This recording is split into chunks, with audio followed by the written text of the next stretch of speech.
जिस समय कोई समस्या जन्म लेती है, उसके साथ ही उसका समाधान भी जन्म लेता है। मुश्किल से मुश्किल हालात में भी दिन सिर्फ 24 घंटे का ही होता है। वक्त ठहरता कहाँ है, जैसा भी हो गुजर ही जाता है। अंधेरी से अंधेरी रात भी अपनी कोख में दिन का उजाला लिए होती है। जीवन कभी कभी ऐसे दौर से गुजरता है जैसे एक ट्रेन किसी सुरंग से गुजरती है, घुप अंधेरे से भरी सुरंग से। पर क्या हम उस वक्त अपनी टिकट फेंककर उस ट्रेन से बाहर कूद जाते हैं? नहीं, क्योंकि हमें यकीन होता है कि ट्रेन का चालक हमें सुरक्षित रूप से उस सुरंग से बाहर ले जाएगा। जिंदगी की ट्रेन भी जब दुखों और मुसीबतों की सुरंग से गुजर रही हो, चारों ओर अंधेरा दिख रहा हो, तभी तो जरूरत होती है उस भरोसे की, जिंदगी के ड्राइवर पर भरोसे की, जो पार ले ही जाएगा। बस याद रखना कि कभी कभी सुरंग बहुत छोटी होती है और कभी कभी बहुत बड़ी, पर आखिरकार यह है तो एक सुरंग ही, जिसके दूसरी ओर उजाला ही उजाला है। बस भरोसा मत खोना। शाखाएं अगर रही तो पत्ते भी आएंगे, ये दिन बुरे हैं तो क्या हुआ, अच्छे भी आएंगे। एक घर में 5 दिए जल रहे थे। एक दिन पहले दिए ने कहा, इतना जलकर भी मेरी रोशनी की कोई कद्र नहीं, आज मैं सबके लिए व्यर्थ हूं। इससे तो बेहतर है कि मैं बुझ जाऊं। ये कहकर वो दिया बुझ गया। जानते हो वो दिया कौन था? वो दिया था उत्साह का प्रतीक। उसे देखकर दूसरे दिए ने कहा, जो शांति का प्रतीक था, मुझे भी बुझ ही जाना चाहिए। मैं निरंतर दुनिया को शांति की रोशनी दे रहा हूं, पर फिर भी लोग हिंसा करते हैं। ये कहकर वो दिया भी बुझ गया।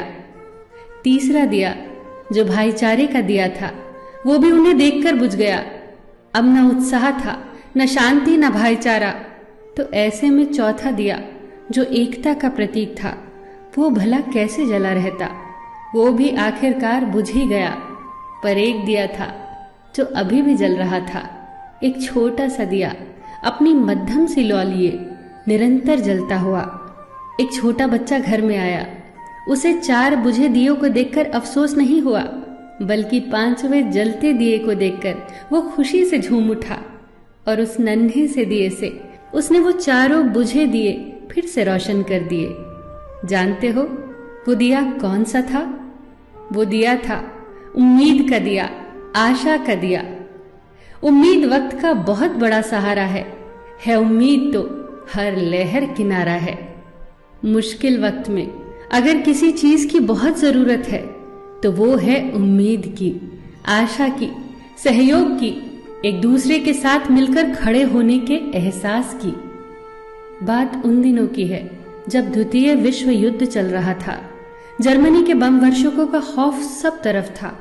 लंदन में दूध की एक लंबी लाइन लगी थी। दूध बांट रहे व्यक्ति ने कहा, केवल एक ही बोतल बाकी है, बचे हुए लोग कल आए। आखिर में दूध की बोतल जिस व्यक्ति के हाथ आई, उसके ठीक पीछे एक महिला खड़ी थी, जिसकी गोद में एक छोटा सा बच्चा था। दूध न मिलने के कारण उसके चेहरे पर चिंता की लकीरें उभर आई। पर यह क्या, दूध बांटने वाले व्यक्ति ने दूध की बोतल उसके हाथों में दे दी। वो चौंकी। हुआ यूं कि उसके आगे खड़ा व्यक्ति पंक्ति से हट गया, जिसके कारण दूध की बोतल उस औरत को मिल गई। लाइन में खड़े सभी लोग उस व्यक्ति के लिए जोर जोर से तालियां बजाने लगे। उस व्यक्ति ने उस औरत के पास जाकर इतना ही कहा, आपका बच्चा बहुत प्यारा है, यह इंग्लैंड का भविष्य है, इसकी परवरिश बहुत अच्छे से करना। जब इस घटना की खबर war time prime minister Winston Churchill को लगी तो उनके चेहरे पर चमक आ गई। जर्मनी के जबरदस्त हमलों की विभीषिका से उत्पन्न चिंता से उभर कर वो बोले, अब हिटलर को संदेश भेज दो। ब्रिटेन की जीत को अब कोई नहीं रोक सकता, क्योंकि यहाँ के लोग देश पर मंडरा रहे भयंकर संकट के समय भी अपना निजी हित भूलकर देश के बारे में सोचते हैं। चर्चिल का यह विश्वास सत्य सिद्ध हुआ। ब्रिटेन विश्व युद्ध में विजेता बनकर उभरा। यह विश्वास आया कहां से? ये आत्मबल आया कहां से? आप ही सोचिए। बहुत फर्क पड़ता है हौसलों की उड़ान में, जब सब साथ हो एक दूसरे का सहयोग करते हुए। बहुत फर्क पड़ता है जब हम अपने हितों को छोड़कर सिर्फ देश के हितों के बारे में सोचते हैं। बहुत फर्क पड़ता है जब हम एक की ताकत को पहचान कर एक एक रेशा जुड़कर न टूटने वाली मजबूत रस्सी का निर्माण करते हैं। बहुत फर्क पड़ता है हर छोटी से छोटी सकारात्मक चीज से, बहुत फर्क पड़ता है। फिर मिलेंगे दोस्तों अगली वीडियो के साथ। तब तक के लिए अपना ख्याल रखना और हमेशा मुस्कुराते रहना।